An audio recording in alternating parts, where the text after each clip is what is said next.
Hey, hey, hey. Good morning, everyone. Happy Tuesday morning to you. Welcome back to Morning Musings. My name is Don K. Preston. I'm the president of Preterist Research Institute of Ardenville, Oklahoma, and we're continuing our our summary of the Olivet Discourse. We're closing out our entire discussion. I will be beginning a study. Boy, I'm excited about it. A study of the Jewish feast days in the upcoming weeks. All right.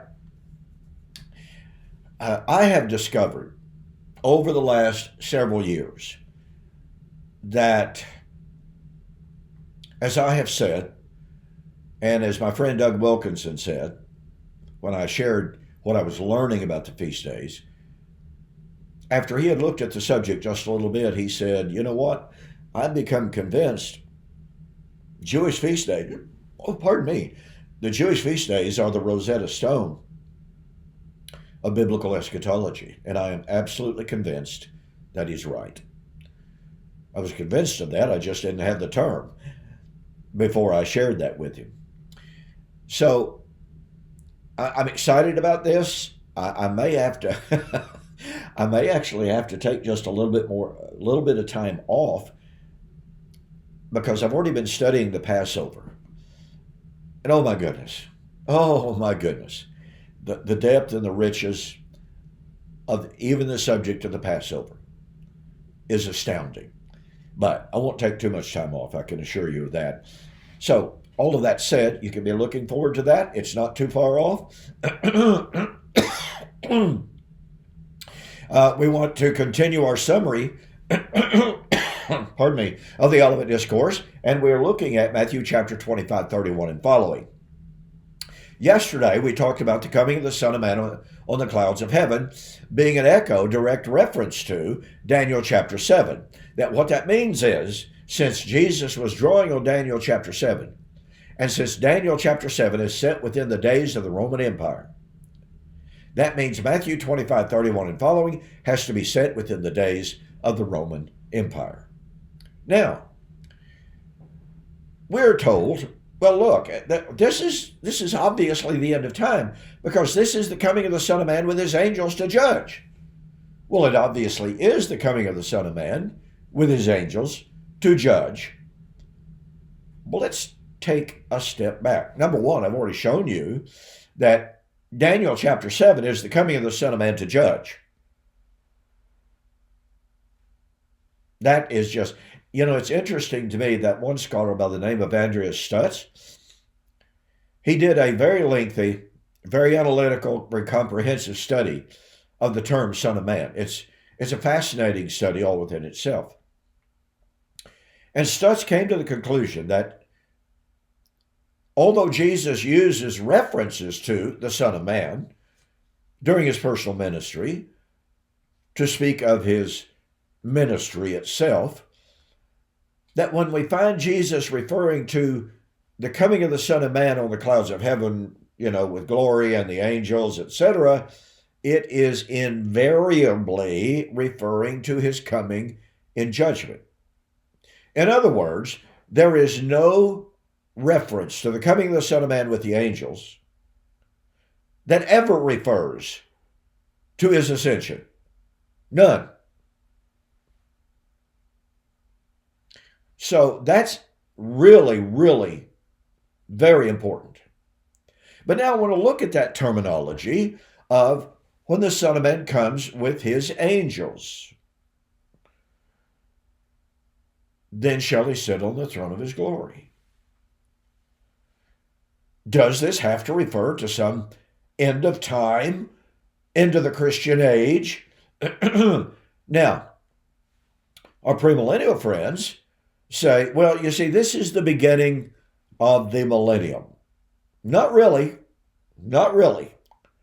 Let me reiterate something that I just touched on briefly yesterday. You see, the mistake is in believing that when it says, then shall he sit on the throne of his glory,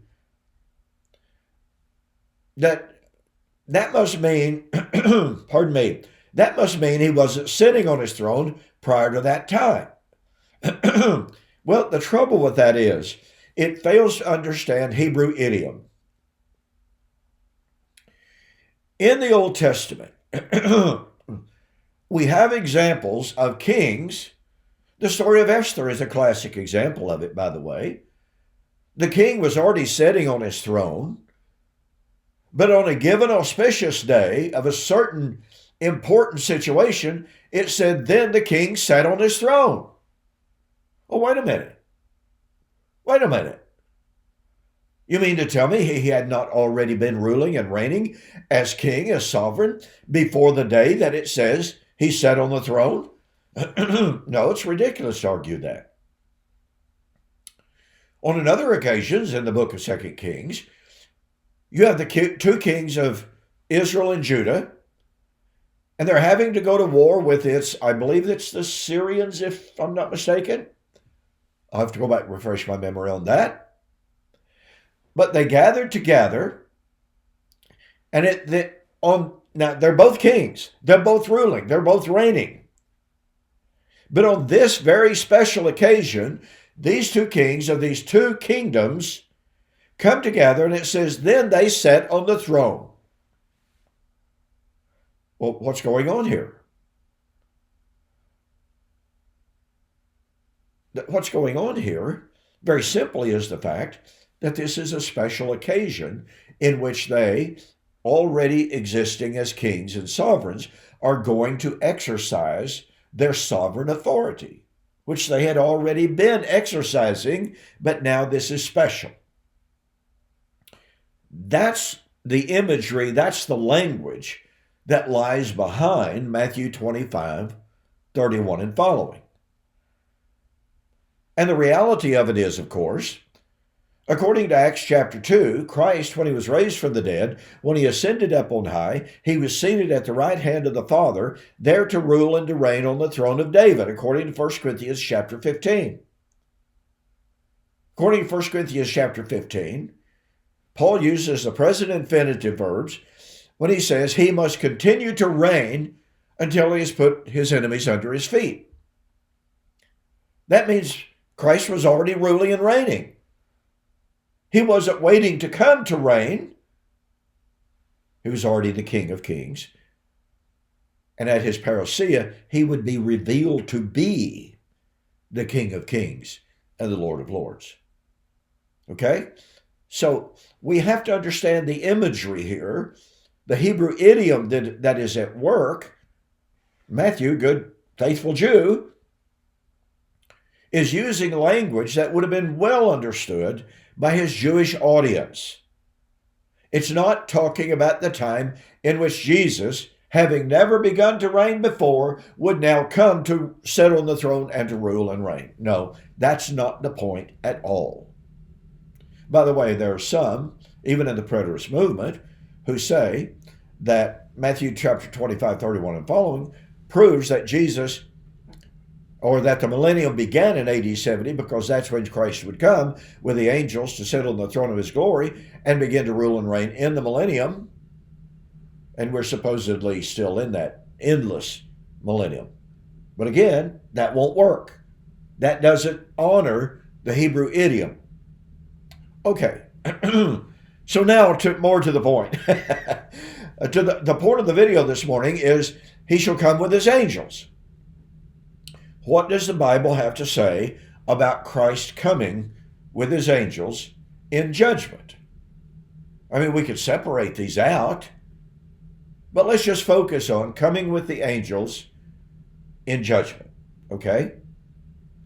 In Matthew 16, 27 and 28, the Son of Man will come with his angels. And by the way, I'm not aware of very many scholars at all that deny that this is a direct citation of Daniel chapter 7.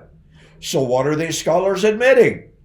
They're admitting that Daniel chapter 7, 13 and 14 is being interpreted by Jesus to apply to his coming in judgment, not the ascension.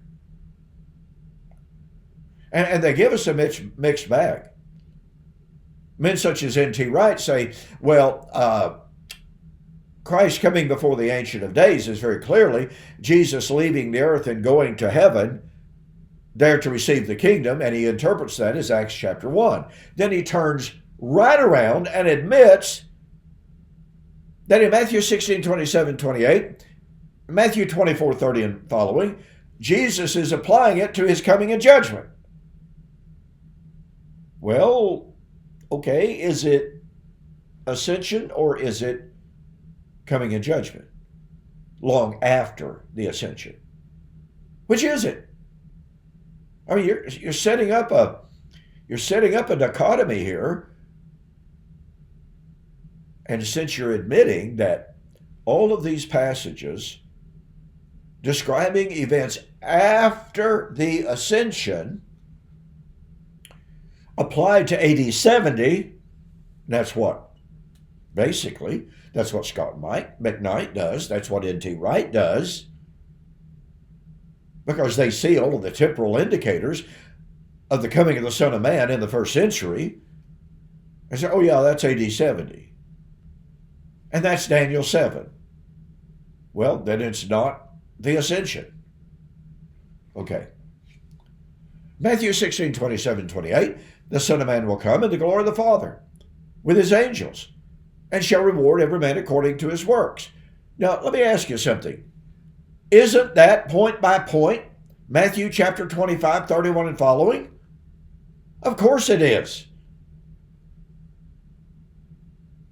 Well, then we're told, I was raised believing this, by the way, we are told Matthew 16, 27 is the end of time.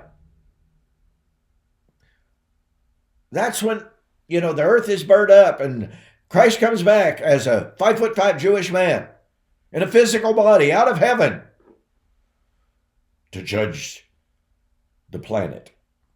And again, I believed it, I taught it, I preached it, I debated it.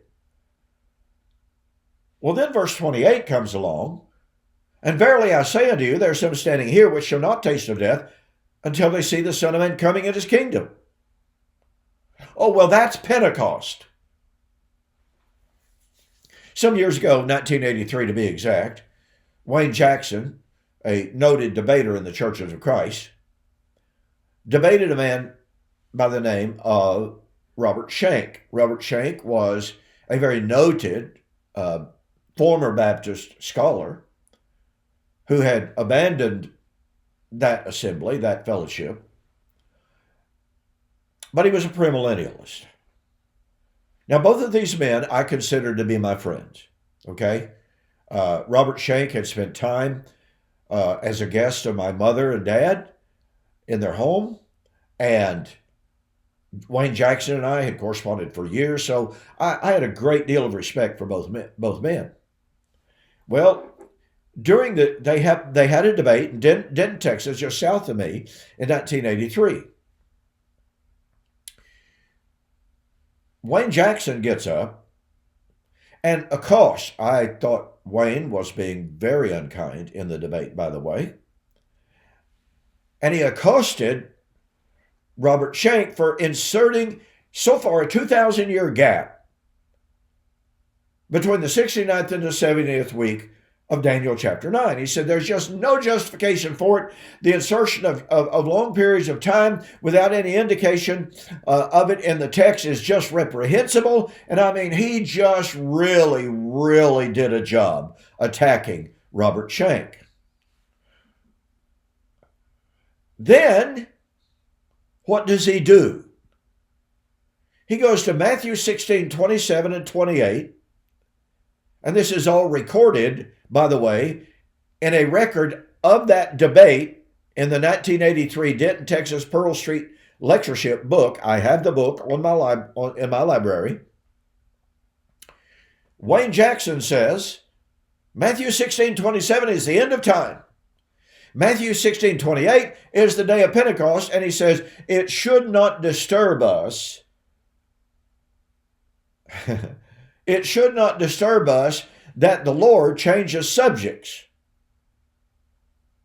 and describes an end of time verse in verse 27 and a day of Pentecost, which is only 6 months away, according to him, approximately, in the same context. So, according to that logic, Robert Shank was a heretic for inserting 2,000 years between the 69th and 70th week, but Wayne Jackson is a good, faithful defender of the faith, although he inserts 2,000 years so far between verse 26 or verse 27 and verse 28. You see the inconsistency? Here's the point. The grammar of Matthew 16:28 will not allow such a division. Just the other day, I had a written discourse with someone on Facebook. And I said, you cannot make verse 27 the end of time and verse 28 the destruction of Jerusalem, which is what they were doing. That is a dramatic shift, a dramatic change in subject, and the grammar will not allow it. Verse 28 is emphasizing verse 27. And that guy comes back and he says, well, I agree with that 100%. Verse 28 is emphasizing verse 27. But verse 28 is talking about something totally radically different from verse 27. Folks, that doesn't even make good nonsense. So here's the point. Matthew 16:27, the coming of the Son of Man with the angels in judgment. That is Matthew 25:31 and following. Every constituent point. Verse 28 is the coming of the Son of Man in his kingdom. Which, by the way, as we saw yesterday, had to be in the days of the Roman Empire, which ended in 476 AD. So I hope you catch the power of this. Matthew 16:27-28 is a point-by-point parallel with Matthew chapter 25, the coming of the Son of Man with his angels in judgment. Well, guess what? In Matthew 26:64, Jesus is standing in front of the Sanhedrin court on trial. They're going to condemn him. They want to crucify him, and they will. Caiaphas stands up and says, tell us plainly, are you the Christ, the Son of the living God? And he says, you said so. You said it. I am that. And you will see the Son of Man coming on the clouds of heaven with power and great glory. And Caiaphas tore his clothes and says, what further evidence do we need? This man has committed blasphemy. Now, why in the world would he do that? Because he knew that he was saying that he was the Son of God. He was the Son of Man of Daniel chapter 7, who was going to come in judgment of them, the Jews, the Sanhedrin court. Listen, passage after passage in the New Testament talks about the coming of the Son of Man with the angels. 1 Thessalonians chapter 4. Son of Man is going to come. Now, the term Son of Man doesn't appear there. But Christ would come, the Lord himself shall descend from heaven with a shout, with a trumpet, the shout of the archangel, and he gathered the elect. Coming of the Son of Man with the angels, sound of a trumpet, the gathering and the judgment. When would that be? Well, if it's the coming of the Son of Man of Daniel 7, it would happen in the days of Rome. If it's the coming of the Son of Man with his angels to receive the kingdom, to sit on the throne of his kingdom, then it's Matthew 16:27 and 28, which would take place in the first century. Do you see the perfect, beautiful harmony here? Folks, we can't just cherry pick, and we can't take Jehoiakim's penknife and just slice and dice and say, oh, well, this, I know this passage uses the same identical terminology as this passage over here, but they're different. We cannot say, as Steve Gregg did in his book many times, we cannot say, well, yes, they seem to be the same, but because this text doesn't use the same words as this text, they cannot be the same. Logical fallacy. hope you see the power of that. I think it's irrefutable. I'm also out of time, so I'll see you on the flip side.